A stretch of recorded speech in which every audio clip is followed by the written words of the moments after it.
Postoperative analgesic management following radical mastectomy, sir. Okay. Patients Now you are undergoing able to hear mastectomy. me? Yes, sir. Okay, right.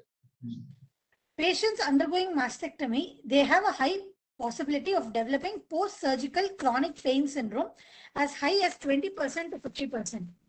It is a procedure, the modified radical mastectomy is a procedure that involves extensive dissection of the chest wall where removing the entire breast tissue with the overlying skin and nipple along with the axillary clearance. As a result, there will be the patients will have both intraoperative as well as postoperative pain.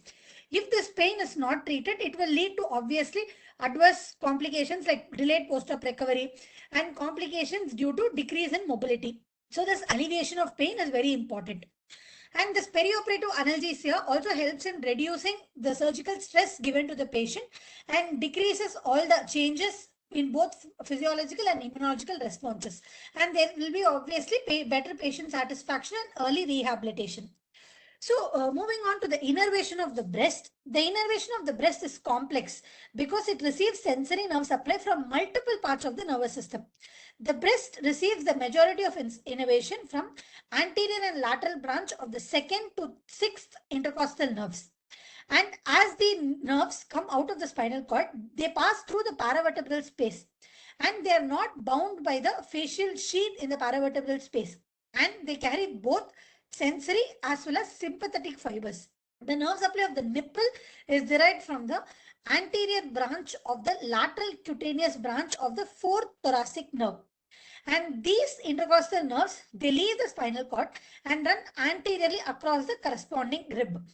And other innervations are supraclavicular nerve, which is a branch of superficial cervical plexus, and it supplies the upper pole of the breast, and the intercostal brachial nerve, which is a branch of the second thoracic nerve and supplies parts of the axilla related to the axillary tail of the spines and axillary lymph nodes. So these are the innervations of the breast. So now moving on to the analgesia part. So usually a multimodal analgesia is preferred. So and in that we have to see about the WHO ladder. WHO ladder originally was described in 3 steps, where the first is for mild pain, where non-opioid analgesics like NSAIDs, paracetamol are given plus or minus adjuvant. Second step is for moderate pain, where weak opioids like hydrocodone, tramadol are given plus or minus the non-opioid analgesics plus or minus adjuvants. Third is for severe and persistent pain, where potent opioids like morphine, methadone, fentanyl, buprenorphine, etc. plus or minus the non-opioid analgesics plus or minus adjuvants are given. The adjuvants are nothing but antidepressants like tricyclic antidepressants or serotonin norepinephrine reuptake inhibitors, anticonvulsants like gabapentin or pregabalin, or topical anesthetics like lidocaine patch. So these are the adjuvants. Now, fourth step has been added in the WHO ladder, which consists of, along with the follow interventional and minimally invasive procedures like epidural analgesia, no blocks, or PCA pumps. So first is multimodal analgesia. Second, that is a WHO pain ladder. Second is the regional. Coming for the regional, local anesthesia infiltrations have been done. It is the most commonly employed technique for the breast surgery. However, its efficacy, including the duration of action as well as the extent, is unreliable and it is dependent on the surgeon. So third will be our blocks. Divided into posterior approach blocks and anterior approach blocks. The posterior approach blocks are usually the thoracic epidural and paravertebral blocks. Anterior approach blocks are PEC1, PEC2 blocks, serratus anterior plane blocks, interpleural blocks, and intercostal nerve blocks. And newer blocks are transversus thoracic plane block and erector spinae plane block. So first coming to thoracic epidural, where in thoracic epidural, an epidural catheter is typically inserted at the level of the space between the 5th and the 6th thoracic vertebra, and the local anesthetic solution is then introduced in the epidural space to achieve the blockade of the nerve roots from the 2nd to the 8th thoracic segments, thus covering even the axillary area along with the chest wall. But the thing is, the block is usually bilateral and it is more useful in bilateral procedures. So complications of this thoracic epidural are similar like postural headache, puncture headache, epidural hematoma, abscess, total spinal, or inadvertent subarachnoid block are these. So second is paravertebral block. Paravertebral block have advantage over this thoracic epidural is that it it is only unilateral. That is the main advantage. The injection of the local anesthetic solution in the paravertebral space results in a unilateral block, which is sensory, motor, and sympathetic. The uptake of the local anesthetic solution is enhanced because, as I already told, there is absence of the facial sheaths binding the spinal nerves. So, and the local anesthetic solution will spread both cranially and caudally, covering about 5 to 6 dermatomes. And it is usually performed at the level of 4th to 5th thoracic vertebra. If axillary node dissection is also part of the mastectomy procedure, then we have to perform additional paravertebral block at the 2nd thoracic vertebra to block the T2 thoracic nerve which supplies the axilla. So this can be either a single shot technique or a catheter technique. And it is said to be that single shot technique alone will provide analgesia up to 8 to 12 hours. And a catheter is usually recommended if it is a longer procedure. And it can, and even paravertebral blocks can be performed bilaterally, ensure, but we have to calculate the maximum safe dose and then we have to use it. And the main advantages, it can be inserted preoperatively or under general anesthesia or even post-operatively as a rescue analgesic. The disadvantage is that the main disadvantages is that it has to be the patient has to be positioned laterally, and complications are hypotension, any vascular puncture, accidental pleural puncture, or pneumothorax. Moving on to the anterior approach blocks, the need to develop these kind of blocks are that no need to change the position of the patient. So first is the PEC1 block. PEC1 block is a facial plane block. It is the most useful for surgical procedures involving placement of subpectoral only when the surgery is only subpectoral, like breast prosthesis or tissue expanders. So the commonly performed using an inline needling technique under ultrasound guidance to identify the plane between the pectoralis major and the pectoralis minor muscle, as well as the anatomical landmarks associated with it. The nerves that are targeted here are lateral and medial pectoral nerves. These nerves are consistently related to the thoracoacromial artery, which lies within the space. And these blocks are performed by an anterior approach with the patient in the supine position. And they have very few complications like local anesthetic toxicity or hematoma. Moving on to PEC2 blocks, here it is a 2-needle technique instead of a single injection. It is performed mainly for wide local excisions or any cosmetic breast surgeries. And here it also blocks the pectoral nerves, which are the branches of the brachial plexus. It involves ultrasound guided injection of local anesthetic with the first injection between pectoralis major and minor like the PEC1, and a second injection between pectoralis minor and the serratus anterior. And even a catheter can be placed for continuous infusion. Complications are the same as like PEC1. Additionally, they have a risk of pneumothorax. Third is serratus anterior plane block. Here, it is in another technique which can be done for mastectomy. Here it involves an inline needling and placement of local anesthetic solution, either superficial or deep, to the serratus anterior muscle in the mid-axillary line at the level of the 5th rib. So it is done under ultrasound guidance. It covers dermatomes from 2nd to 9th thoracic segments, and they are closely related to the serratus anterior muscle. Advantage are it can be performed in supine position. Complications include pneumothorax because of the proximity of the needle to the ribs, vascular puncture, hematoma, nerve damage, or inadequate block. Next is interpleural block.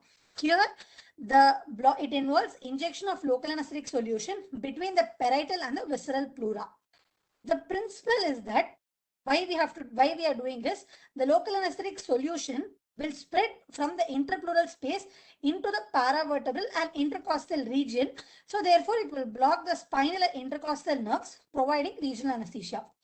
It mainly relies on loss of resistance technique to fluid, and thus doesn't necessarily need an ultrasound machine.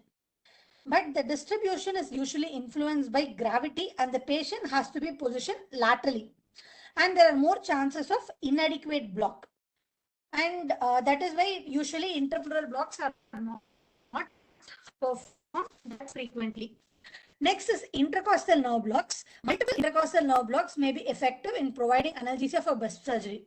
However, the disadvantages is, as I already told, multiple injections are needed and there are chances of incomplete block and risk of pneumothorax, pulmonary damage and local anesthesia toxicity.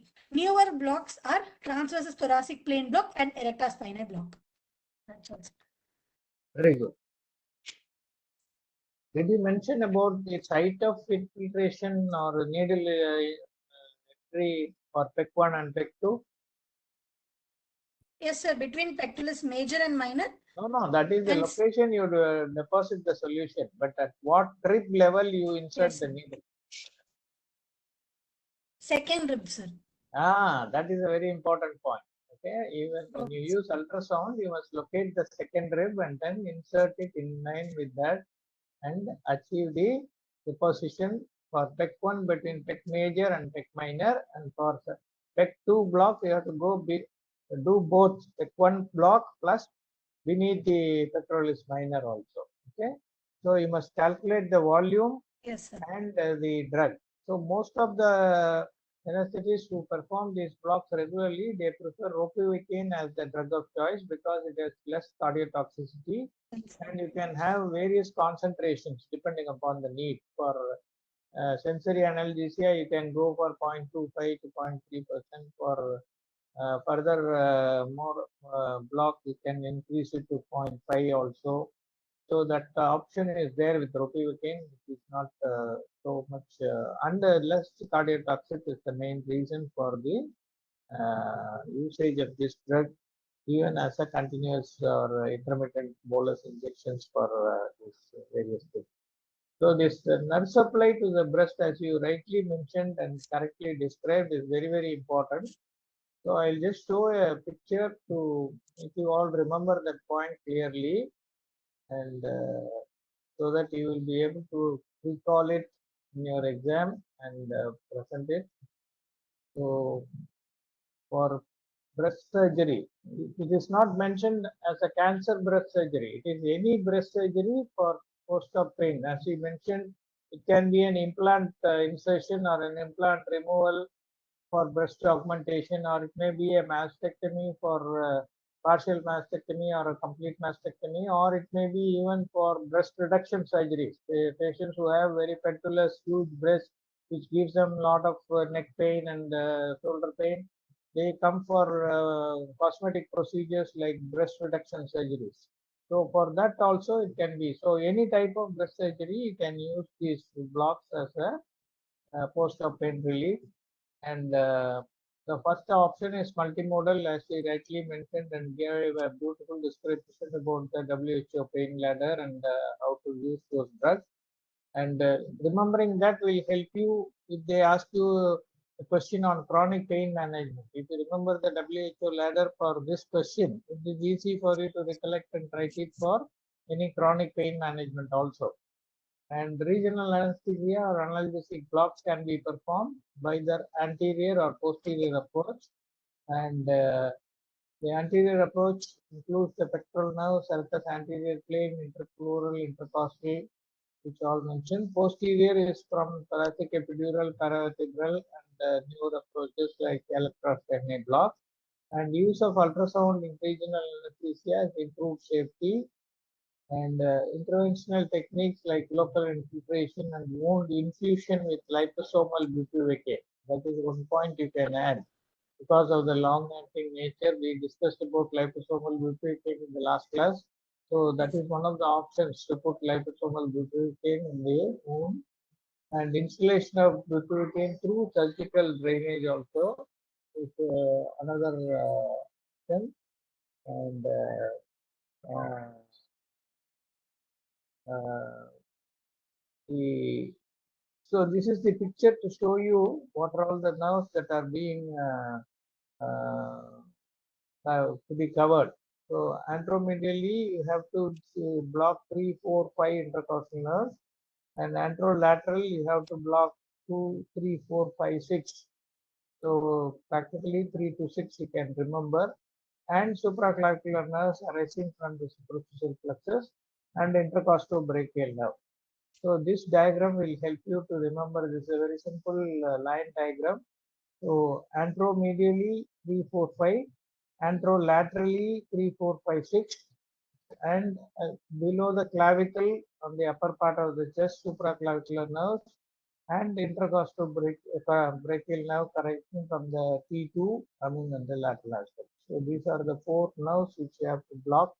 So it is a, that is why it becomes a little difficult. If you use only PEC, you will be blocking only the intercostal nerves.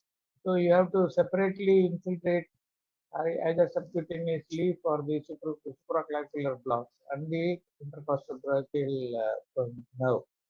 So that is why it becomes a little difficult. So and rightly, as we said, thoracic epidural will have a bilateral block. So if it is a unilateral surgery, it is not necessary to use the bilateral block.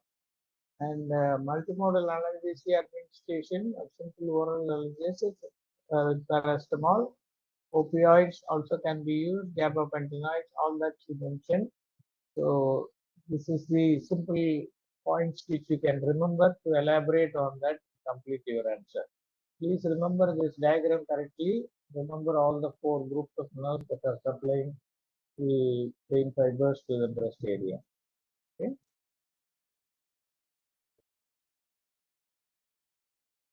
Right.